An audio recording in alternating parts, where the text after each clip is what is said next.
space bottle. Wow, we are actually going right into it. I like it, Jay Howe. I'm ready. I'm ready. You know, we go straight from a really solid game, best of 3 in our first series. They'll be the winner of this will face off against LFM, who we just saw in the last game when they had 16 kills to 0 at the end of that game. Jay Howe, did you happen to see who was on what side? Save me, Jay Howe. Jay Howe Kenobi, you're my only hope.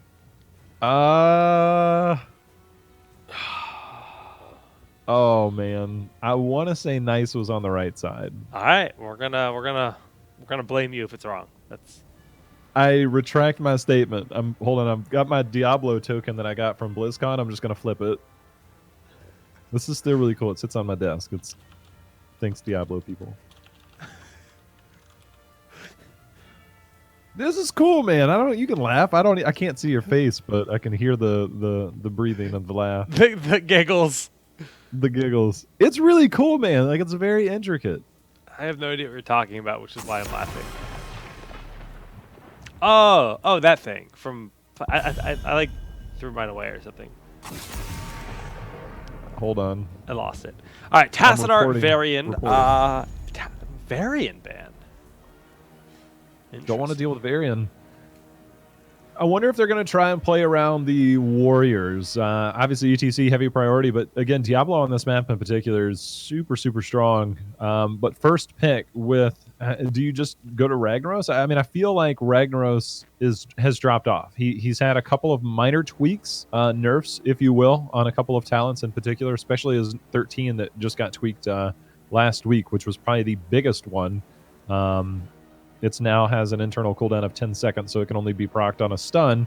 Because that damage mitigation, it was just so hard to kill Ragnaros. You go all in trying to kill him, and then you don't. And then your whole team fight falls apart.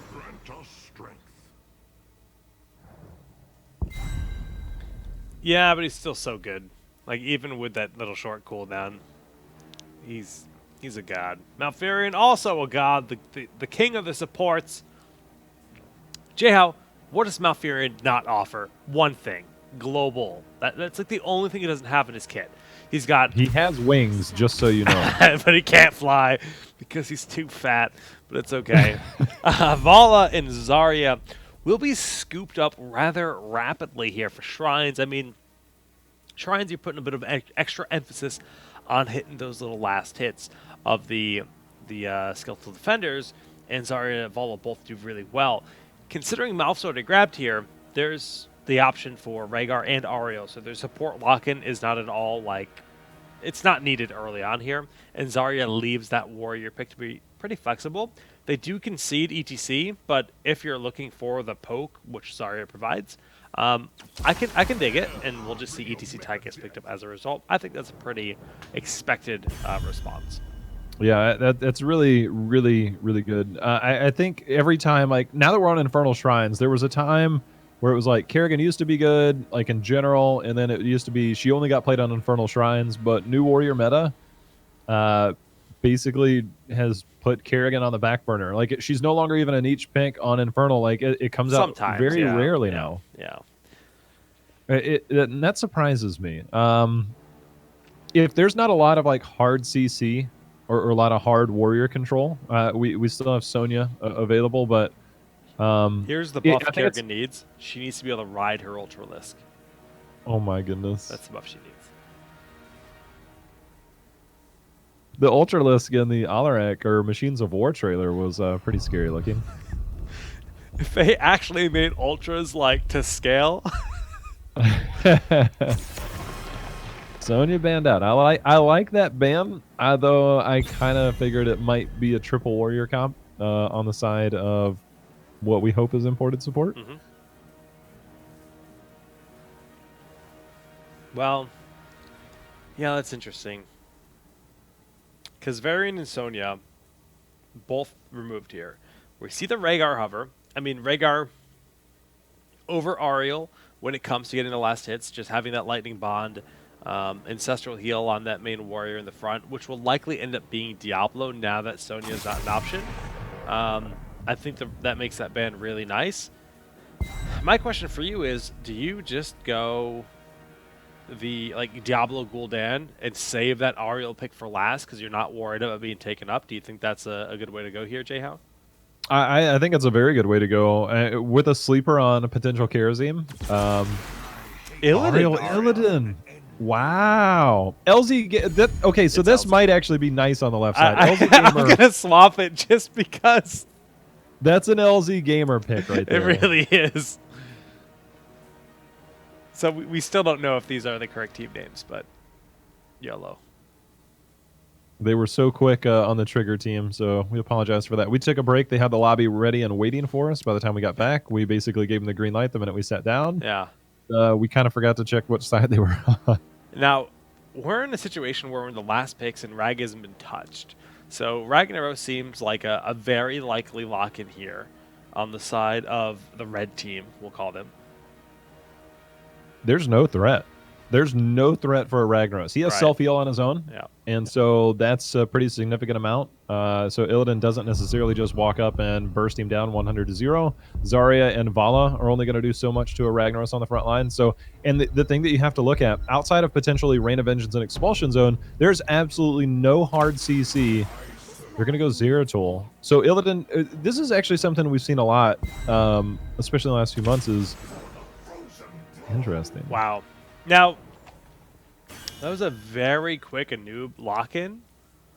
They do need another warrior, and the warrior options are pretty limited here. And a noob versus Zeratul Li Ming, I mean, yes, that's fantastic. This Illidan game. I'm more interested in the Anubarak now than I am the Illidan. Really? I mean, that's a commitment to dive. Tychus will walk up to Anubarak and destroy him. It's true. Destroy him. And the other thing is, go back to our first series. I'm telling you, I love Ragnaros against Ariel, if for no other reason, is that you save your Sulfurous Smash, you do enough damage to force a Crystal Aegis, and then you just bring down the hammer. It's one of the most easily timed counter heroics in the game. Well, no Ragnaros today, so we shall see how this works out for Nice, who is in fact the team in the blue. We saw the Illidan, and we're like, that's gotta be LZ Gamer, and there he is on the Illidan. Their opponents in game number 1 of this series imported support. The battle begins in. And imported, I think they're sitting 4th or 5th in the current standings for the Open Division points. So this is also another big opportunity for them to climb into that, second place spot if they could win the event today. I don't know where Nice sits. I think Nice only has 20 points this season. So yeah, again, they ran into I guess a difficult week 1 without a global. They're committing 5 people to the top. They're going to rotate down now. It's an interesting strategy. Seeing if we could find anyone, I guess. Scouting drone picked up, so that will help keep some vision. Power hungry though. Caltrops. This is that Q build where you now to actually finish Caltrops. What is it? 180 seconds at 10 stacks. So that might not sound like that long, but you're talking 3 full minutes where you need to go way out of your way to try to continue auto-attacking something, whether it's a wall, whether it's a minion. You even see this aggressive vault, like, that's on cooldown. And Detainment Strike will be enough to save him this time. Interesting scenario. You do have the opportunity at shrines because the consistency of the spawn, but still, 3 minutes is a long time. Like, even if it was 2 minutes for that talent, it's still a long time. But it does give you a lot of potential for burst. And in the event that you're dueling, say, a Li Ming or a Zeratul, the Hungering Arrow style can be quite good. But I don't know. I'm just a little surprised that we're not seeing the multi-shot build considering its shrines. Oh, legend. He's being chased. Oop, I forgot I have to observe. I was gonna say, I was like, I think my camera follow is not working. As they like walked off the screen, I was like, is it broken? Okay, so I've got Vala up to keep an eye on the count drops. 28 seconds out of 180 so far. I thought you said top drops for a minute there, and I'm like, okay. Vala does have cough drops. Not a lot of presence here, though, on the side of Nice on this first shrine. They push top out a little bit, and it looks like they're going to let's concede this first shrine. Yeah, Illidan does really well for pushing. They might even just dive onto this as we see Swabs Magoo coming up. It's not exactly the best defense hero that you're going to go with, especially against this comp. You have Zarya shields. Obviously, you can see Zarya obtaining energy from putting the shield onto Illidan. And Malfurion is forced to rotate up to that top lane. But when you have an Illidan, you can do cheesy stuff like this early in the game. All right, Special T going to throw out a big combo, doing a lot of damage. Now Ignition also has made his way up. Only 11 more gems needed, but ETC not the most efficient solo shrine collector. You see that first heal coming through. LZ stepping forward, even with no heals really available, as that Ariel does need energy and is currently out of energy. Can't really build it up that well without Legend, unless LZ Gamer is healthy enough to go in and go ham. Legend is just stacking for those count drops with no content. As we see LZ Gamer the power slide onto Illidan. He's not living from that. That's the threat of going up against something like ETC. Well, Jake wants to take a close look at that snowflake. Yeah, I mount. tried to look at Vala, and it did not want to show me Vala's stats. We'll do it this way. Already halfway through. That's insane. That first shrine phase. I mean, it works when you're on the shrine phase, especially for as long as a time that they were with no threat. You can just push in. And speaking of no threat, this Punisher is going in and taking a fort for free. This might be keep wall. There's nobody rotating down to defend. Only Vala and Ariel. I guess Zarya is here, but Anubarak and Illidan are completely nowhere to be seen. Yeah, this is definitely a lot of free damage going in. I mean, you barely see a Punisher get that much done this early in the game. And I guess that's kind of the nature of the beast with this draft. Like, Illidan's a hero that takes a little bit of time to ramp up, but is also a hero that struggles when you're behind. So, LZ can do it. Like, I have faith. But when they're down 10, like, they're going to be conceding even more space on this map. I really want to see the radius effect. As we actually saw the minions, this is actually what I was going to point out. Concussion Grenade was picked up by Tychus. So the dive potential from Anubarak and Illidan, you can knock them back significantly further, as we witnessed there for the Impalers. It's something we don't see often. I think if you're going to see it, you will see it against a heavy dive comp in particular, but look at those counters. He went Death Dealer, so he's just... Oh, I love that build. It's so silly. Death Dealer. It's like playing Diablo 3, man.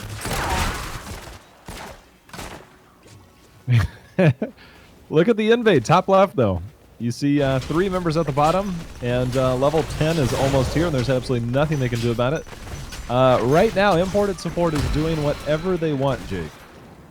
They really are. That scouting drone just giving them all the safety in the world to make these kind of moves. Stealing that camp. And they got the stage dive now for the global. They did go drill.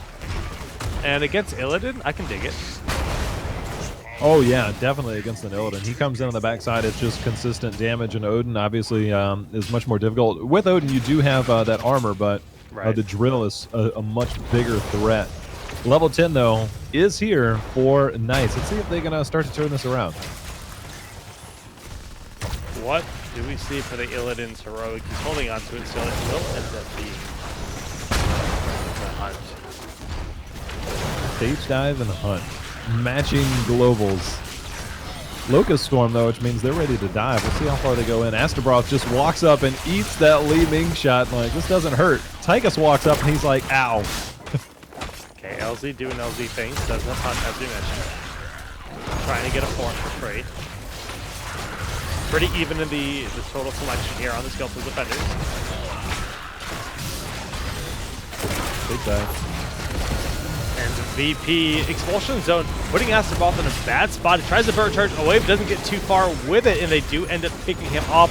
The drill on LZ Gamer forcing him back, and have to use that last dash to get out of there. Elheim also low on his own, and it's looking like the Shrine is in favor of imported support. Crystal Aegis will pop, but not enough damage as a result. Oh, as I say that, Zarya finds the kill. They're slowly turning this around, but the Shrine will end up going to imported. That was a very nice turnaround. Ariel and Zarya doing so much to keep the team alive there. That could have been a lot worse, but taking out Li Ming and Zeratul, this will be a much easier defense against this Punisher, but by no means was that an easy fight to turn around. Well, we do have Punisher just kind of doing what it can, which is very little on its own. Oh, they saved it this time. Caltrops everywhere. Do you think he's going to spell something soon? I think that's a J. That's a shout out to J How. or Jake. It looked like an S and a J. Oh. So he's trying to spell my first name? Solid Jake, man. Josh? Caltrops finished quite some time ago. It's just... It's a fun build. Where do you get value there? Alright, Swabs. It's going to take a lot of damage to force the VP.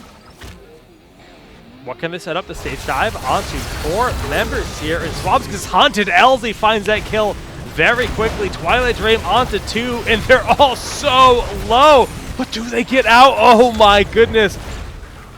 Will was put down a little bit late there. He's like, wait a minute, I think I need to put this, but they were able to walk away. Wow. Barely. Yeah. These fights are hinging on the edge of a sword. The fact that Zeratul went down there is a little bit surprising to me. Well, he was super low, and the hunt just killed him immediately. His positioning was... I think a little bit off, because he definitely like approached that fight and 3 people just instantly turned on him, forcing the VP out. It was an interesting approach, I think, to that area. All right, well, the Shrine is about to spawn here, and we'll have to see how it goes. Even talent here is 13-14 right now.